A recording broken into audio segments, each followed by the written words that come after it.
identity.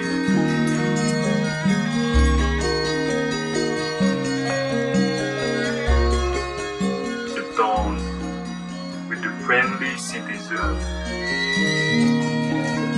The town beautiful and peaceful.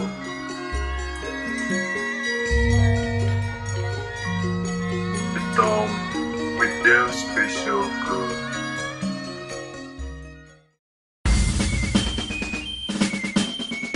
Lopez Kontol Pares, Lopez Kontol Pares, Lopez Kontol Pares, Lopez Kontol Pares, Lopez Kontol Pares, Lopez Kontol Pares, Lopez Kontol Pares.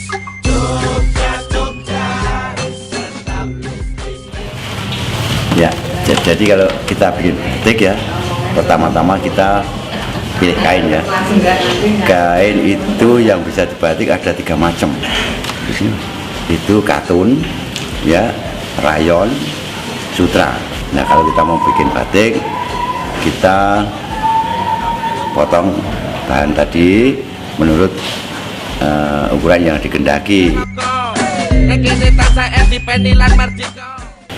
Terus kita gambar seperti yang ada di sana, itu gambar. Itu digambar motif-motif yang dikehendaki. Selesai digambar, kita batik.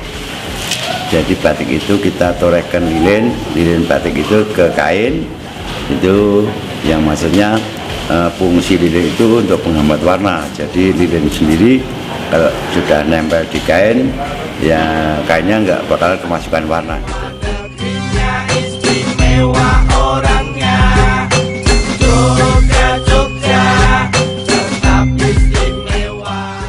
Batik kita masukkan warna pertama, jadi warna itu bisa tua dulu, bisa muda dulu.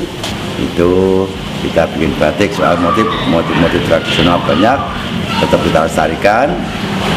Terus karena batik sendiri itu sekarang mengikuti zaman, kita membuat batik-batik motif baru, jadi motif-motif yang dikehendaki konsumen waktu ini. Kita membutuhkan pewarnaan, ada beberapa ya warna itu ada alam, ada sintetis, ada juga yang semi sintetis, semi alam. Jadi, terus untuk batik sendiri memang kita punya banyak motif-motif, baik itu tradisional maupun yang motif seluruh Indonesia ada, dari motif durian sampai ke motif wajah ada.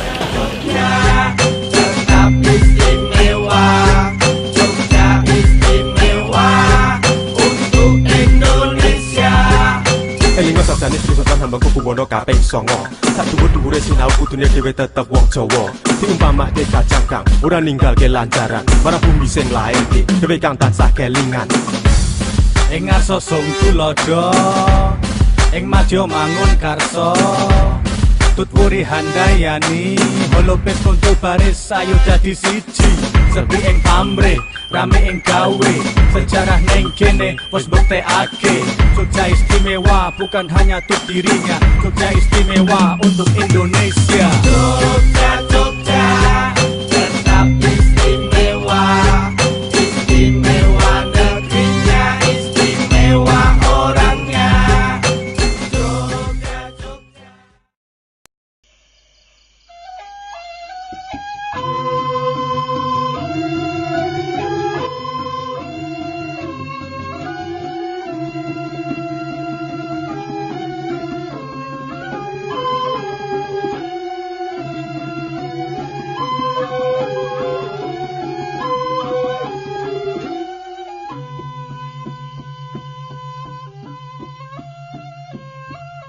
Di Jawa itu dibagi, ada batik pesisiran, ada batik kerajaan, ada batik rakyat biasa.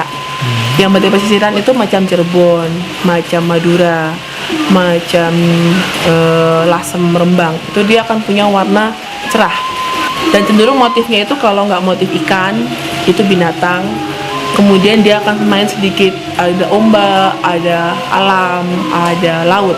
Tapi kalau masuk ke motif ke Jawa di Jogja dan di Solo, nanti yang dia itu keraton itu beda. Di motif keraton kan dibagi-bagi. Nah, ini namanya motif parang. Parang kalau rakyat biasa itu nggak boleh make di dalam keraton. Bila misalnya raja, parang itu motif parang yang bentuknya elips, bulat elips kayak huruf S kepisah. Itu absolut hanya untuk raja, anaknya, istrinya, dan keluarga besarnya. Di Jogja itu ada parang, ada kawung. Kawung hati-hati, kawung ada banyak jenis macam. Memang basically kawung itu dari kata suwung atau sepi. Itu kembali ke alam sana. Itu buat selimut mayat kalau dia polos. Kawung pikis polos itu buat selimut mayat. Kalau dia ada bunga-bunga, berubah pakai baju. Nanti kalau kemudian kita bergeser ke timur, ke kota Solo misalnya, itu juga beda lagi. Batik di Solo akan bermain dengan nuansa lebih lembut, lebih perempuan, lebih unisex juga gitu kan. Batik Solo itu tidak punya parang, nggak punya burdo, nggak punya kawung. Ciri khasnya adalah motif kecil-kecil. Kita bilang misalnya rujak sende atau kemudian ada juga yang dibilang tambah kanoman, itu buat kesehatan. Gitu. Kalau yang sejarahnya tuh awalnya memang dari penjual atau pedagang Gujarat, India gitu bawa masuk. Kan sebenarnya kan seluruh Asia tuh punya batik. Cuman batik yang paling khas itu yang ciri khas orang sering pakai itu Indonesia. Semuanya punya. Kalau di India kita bilang sari. Dan kalau di pesisir Sumatera dibilangnya songket.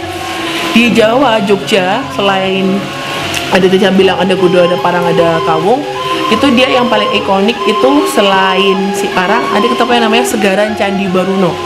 Itu motif langka, dibuat oleh Sunan Mangkubuwono VII dan keluarganya. Itu dia bentuknya ada dunia laut, kerang, naga, ular dengan elemen candi sebagai bentuk posisi. Juga ada elemen burung atau dunia langit. Jadi itu berarti bahwa yang namanya orang itu harus luas hatinya, seperti samudra. Karena kalau hatinya luas, dia nggak pilih-pilih teman, dia nggak sombong, dia bisa down to earth. Itu yang Jogja, ikoniknya Jogja. Ikoniknya Solo itu kita punya orang Mataram atau orang Ayu.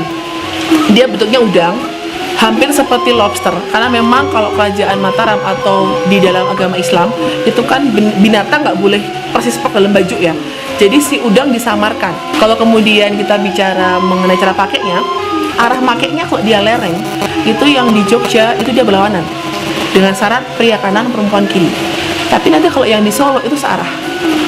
Ini sebenarnya aturan tuh beredar di kalangan kerajaan keraton ya. Dalam perkembangannya batik sekarang punya hari khusus. Ada yang namanya Hari Batik Nasional. Itu diharapkan semua masyarakat se-Indonesia itu menggunakan batik. Ini batik sekarang nggak lagi kain lebar kuno klasik bau, enggak.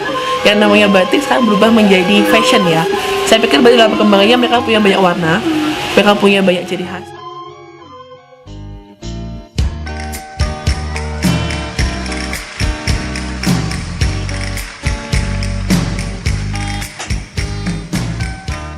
Nowadays, batik not just only about the traditional clothes.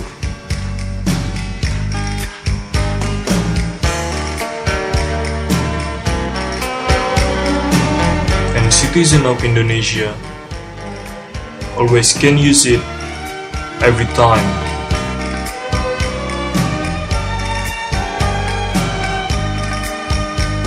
Not just only when the traditional ceremony. Nowadays, batik is not only about the clothes. They has developed and changed. Masih seperti dulu, tiap sudut menyapaku bersahabat, penuh selaksa makna.